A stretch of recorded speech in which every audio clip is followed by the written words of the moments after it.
Hello and welcome to the Southern View. All the focus on the battle for Telangana as the penultimate day for campaigning comes to a close in that state. Remember, today we'll have a 1-hour show at 7:30. We'll have Battle for the States, in which we will focus on the big political tussle over the Raitu Bandhu scheme in Telangana, which the Election Commission has suspended after Harish Rao's reported comments. Though the BRS, including Chief Minister K. Chandrasekhar Rao, have been blaming the Congress for it. The Congress hitting back, saying it never moved the Election Commission on that matter. It's an farmers' income scheme for farmers in the state, which was launched in 2018, one of the flagship schemes of the state government there. The Election Commission had suspended the release of funds for that scheme. We'll focus on that at 7:30. We also had Prime Minister Narendra Modi there campaigning in Hyderabad. Today there was a full-on roadshow there in Hyderabad, which passed through three constituencies: Mushirabad, Sanat Nagar, and also the Goshal Mahal constituency. Remember, Goshal Mahal, the final Goshal Mahal, the only seat that the BJP won in 2018. So lots of action there in Telangana, and as I mentioned, at 7:30 we will focus specifically on that Raitu Bandhu controversy and the exchange between the BRS and the Congress, how it's going to play out during this election campaign coming to a close and on the day of voting. Joining me now is Uma Sudhir, my colleague who has been tracking the Prime Minister's rally as well as all the other developments around that Raitu Bandhu controversy.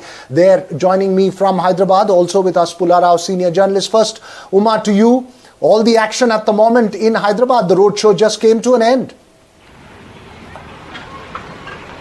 Yes, indeed. The Prime Minister has literally brought the city, at least this part of the city, to a standstill because we had to move a long distance away, almost 1.5 to 2 kilometers away from where the roadshow was happening because of the signal issue and the jammers involved with the security. But yes, the Prime Minister doing that roadshow from the RTC crossroads to Kachiguda area, and yes, huge numbers of people in fact lining up on either side of the road. And as the cavalcade passed with the Prime Minister in the center, Kishan Reddy, the state BJP chief, as well as the national OBC chief, Mr. Dr. Lakshman, all of them on that cavalcade as the Prime Minister went. And then the visit to the Gurudwara in Ameerpet today also happens to be the Gurpurab, a very auspicious day for the Sikhs in the across the country. And of course, now he is going to be coming in a short while to the place where the Koti Deepotsavam is happening today, auspicious day of Kartika Purnimi, and there is a big function that happens where 1 crore lamps are lit as part of the festivities, and that's where the Prime Minister is going to come and end his day, because he started the day at Tirumala Tirupati and went to Mehbubabad, a tribal area, a reserved constituency, where he spoke about the tribal university that he has sanctioned. He has also spoke about the Saramma Saraka festival that happens, a cultural festival for which he has decided to give big status, and Karimnagar, from where Bandi Sanjay hails, and everywhere I must point out, attacking the Chief Minister very sharply, talking about once again, second time, about KCR wanting to join the NDA, talking about Kaleshwaram, talking about the liquor scam as well, and one of his favorite phrases that he has been using, calling the Chief Minister a farmhouse Chief Minister. Very interestingly, Veera, the Prime Minister in fact intersperses his speech with a lot of Telugu. He uses a lot of Telugu and he says, Manaki farmhouse Chief Minister Kavala Uddu, and there is a rhetorical questions that he will ask, trying to make that connect with the audience. Of course, Hyderabad itself, as you mentioned, very interesting. On the eve of the campaign ending tomorrow evening, the Prime Minister making this big push in Hyderabad like he did in Bengaluru. We saw the impact there with the BJP getting as many as 16 out of the 28 seats in Bengaluru, with the Congress only at 12. And here, the Congress anyways much weaker in the city areas. It hardly won 2 out of the 150 wards here, whereas the BJP had managed to win 48 out of the 150 wards in the December 2020 election. And that's the momentum that the Prime Minister would hope to be taking forward in the city of Hyderabad. where in many constituencies you will see a duel between the BRS and the BJP, with the Congress actually literally not in the picture because they seem to be coming third in many of the constituencies here. At least that's the perception now, as of now, reading what we know from the ground. Back to you, Veeram.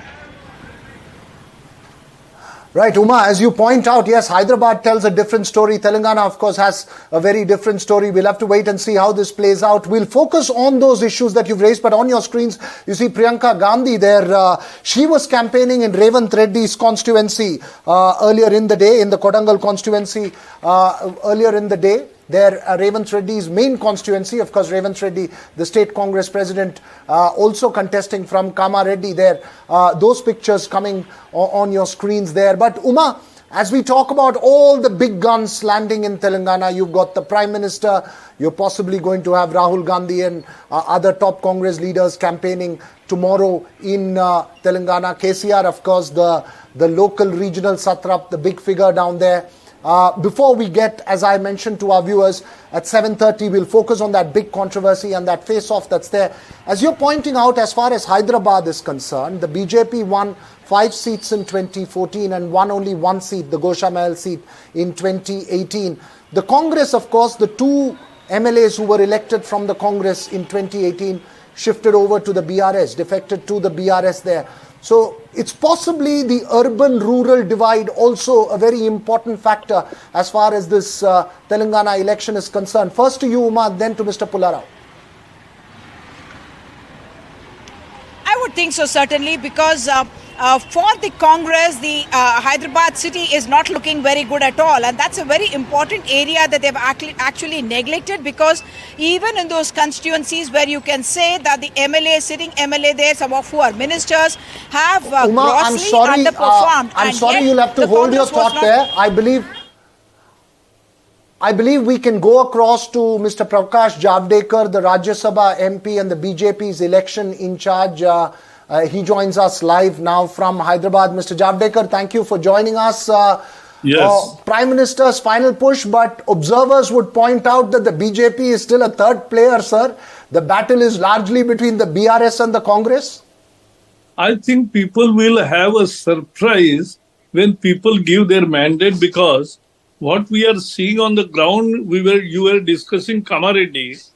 Let me tell you, in Kamareddy, both KCR and Revant Reddy will get defeated and BJP will win. This is the ground situation. Those who have gone there have understood it. So this is actually what is happening all around, because both parties, people are absolutely feel like betrayed by the parties. Congress killed more than 1,500 youths and women for Telangana agitation, and it delayed formation of Telangana for 50 years. First 45 years they did discriminated against Telangana, and therefore people will never accept Congress now. As far as BRS is concerned, people fought and sacrificed their lives for making a good Telangana. But instead of that, what they received in 10 years, a family rule, a farmhouse chief minister, and more importantly, tremendous corruption in every walk of life. So people are angry against KCR, and therefore they are going to change. Congress has not done even a single agitation in 5 years. So we are on the ground. Okay, and my question to you. Yeah. Please. No, my question to you, as we go into further discussions on this, sir, I also want to take other issues as far as the BJP is concerned to you. But first, I want a quick reaction to you on this Raitu Bandhu controversy, the exchange that's now playing out between the BRS and the Congress after the Election Commission suspended distribution of funds or delivery of that scheme to farmers on the 28th of November. See, first election officer here, the State Election Commission gave the permission. Now they have rejected it. Congress from the rooftop said, oh, it is the proof of when they gave the permission, BJP and BRS won. Now they were blaming BJP for giving permission. Now they must give credit to BJP for stopping it. So you can't have cake and eat it too. That is my issue. So what is happening is, Raitu Bandhu, we are now promised 3,100 price. That means 22,000 rupees per season, per acre, per crop. And 2 crops is a rule here. So 44,000 per acre. And that will be benefiting the tenant farmers also. So without going into the legalities, those who bring the paddy in the market, government will purchase. So this is the new way of thinking of BJP, and people are liking it. People want Modi-like good government because people have seen how Modi governs. What is the position of the BJP as far as the scheme being suspended, sir? Which scheme? What is the position of the BJP on this controversy, sir? The Raitu Bandhu, for the moment, the Election Commission says still model code of conduct. But that is what the Election Commission first gave permission and then withdrew it. I think correct. But that was not the issue. Right. People are not going to be fooled by last minute payouts. Okay, I want to also focus on a couple of issues. As you pointed out earlier about Kamareddy constituency, where your candidate Venkatramana Reddy is the one who is from homegrown in that process. I want to ask this, the one question that puzzles a lot of people, and this is important. If the BJP is rising and increasing its vote share, who do you think is going to hurt more? Is it going to hurt more? Is it going to hurt the BRS more, or is it going to hurt the Congress more?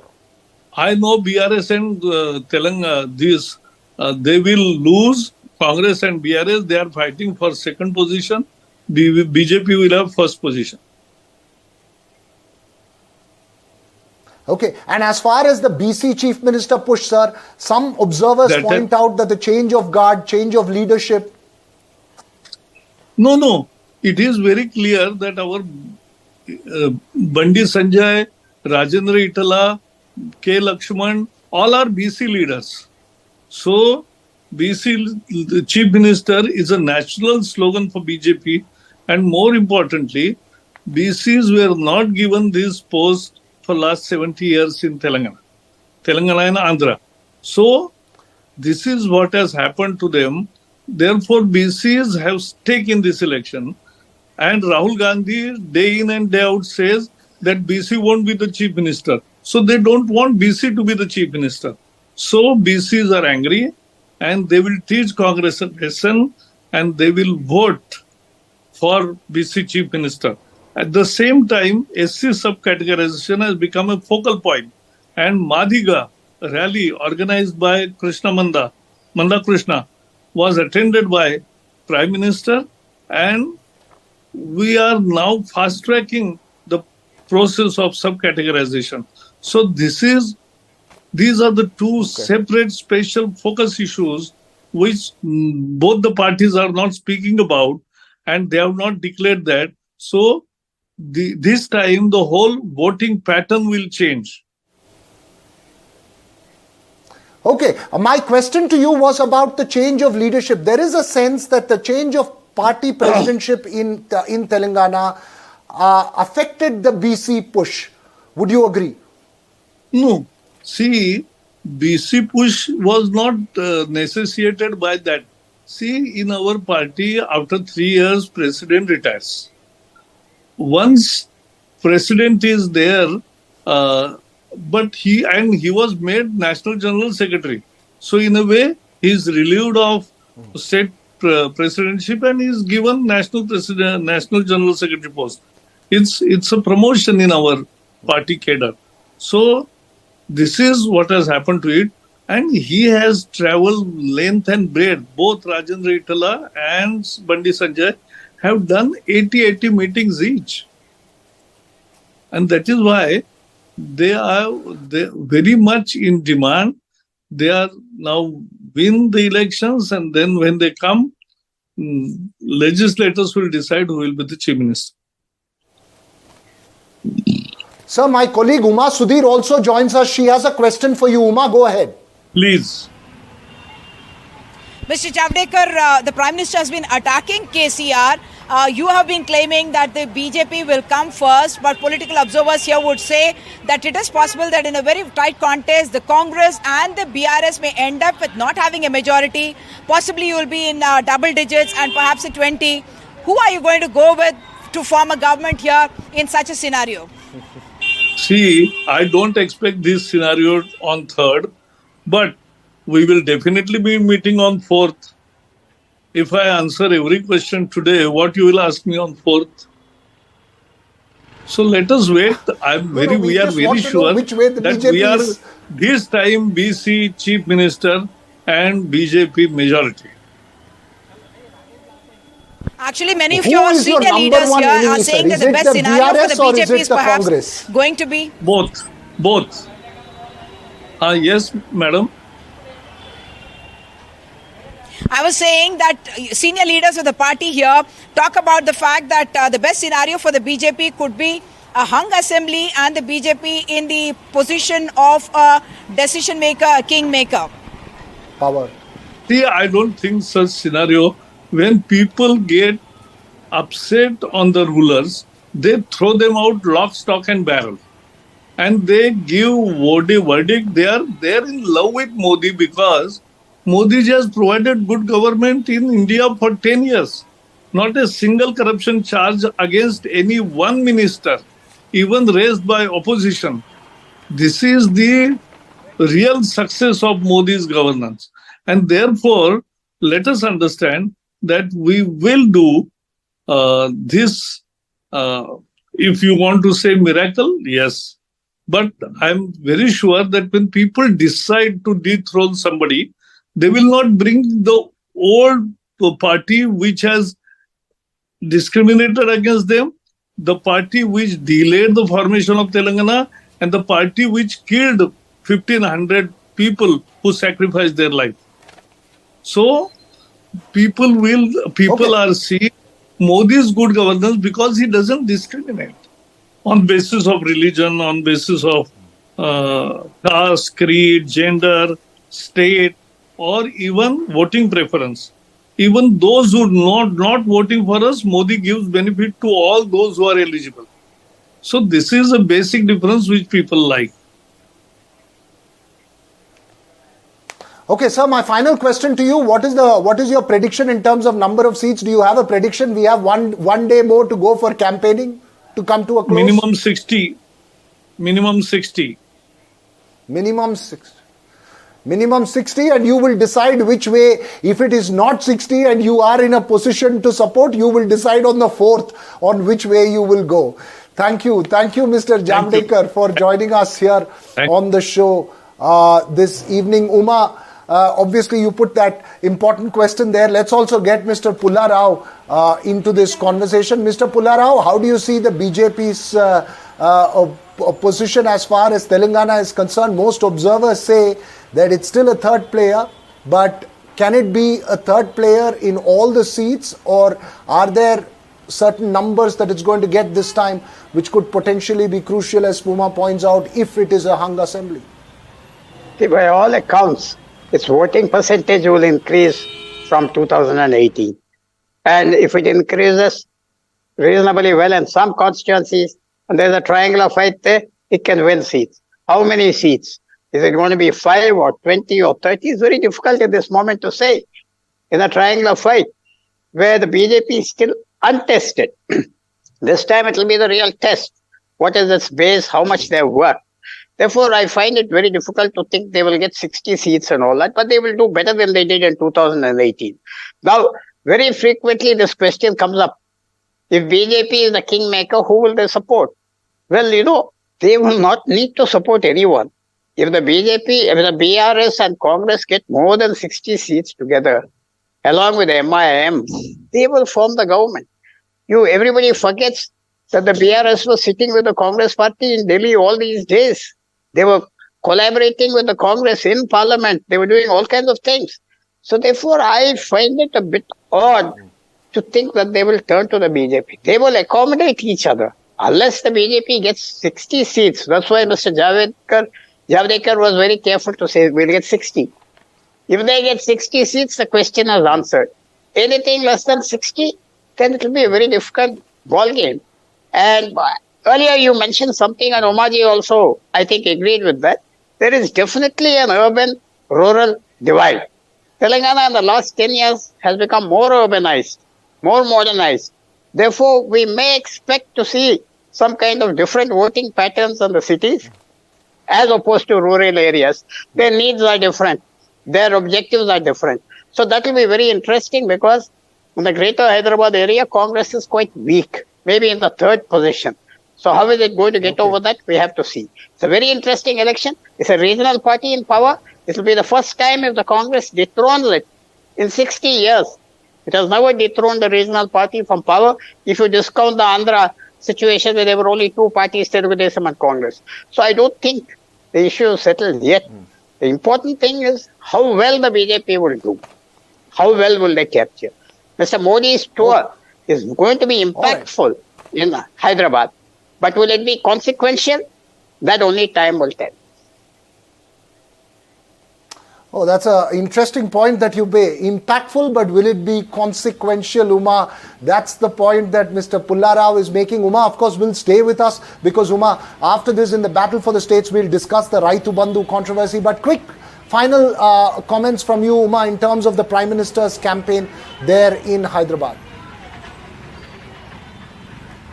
Okay, the Prime Minister very targeted in his campaigning approach and the subjects that he chooses to speak about, what he speaks about in Mehboobabaad and in Karimnagar and also what he does in Hyderabad. The template is very similar. He knows the constituency that he is appealing to and he is hoping that most of that anti-incumbency vote will come to the BJP. I must point out that, political observers very often tend to think that the BJP may prefer to get a BRS in power and may go soft on the BRS and help the BRS. But from what we have been seeing over the last few weeks, I must say, the BJP is trying to cultivate its own vote share and its own constituencies and not willing to yield space to either the BRS or to the Congress, of course not to the Congress. And even in the BRS, I must point out that they are fighting it out tooth and nail to try and ensure that they get more number of seats this time round and less number of seats on which they will lose their deposits. Back to you.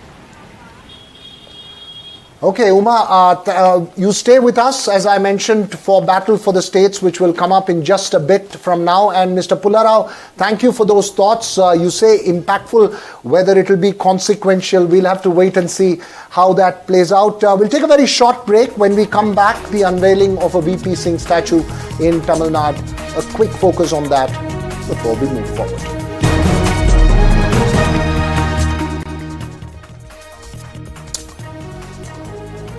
Welcome back. As the Mandal politics or the politics of caste census plays out around the country, Tamil Nadu Chief Minister M.K. Stalin today unveiled the statue of late former Prime Minister V.P. Singh at the Presidency College in Chennai along the marina, calling it the state's token of gratitude for implementing the Mandal Commission report, giving 27% reservation for OBCs in government jobs. The DMK, then under late Chief Minister M. Karunanidhi, remember, had played a crucial role in this. Now Stalin is playing on that card, hoping for political dividends ahead of 2024 parliamentary elections in the midst of the demand for the caste-based census raised by the Congress. Interestingly, former Chief Minister of Uttar Pradesh Akhilesh Yadav was the chief guest besides VP Singh's wife Sita Kumari and son Ajay Pratap Singh. All that action in Chennai. Well, that's all we have time for on this show. Coming up next, the battle for the states, where we focus on Telangana and the clash between the BRS and Congress over the Raitu Bandhu scheme.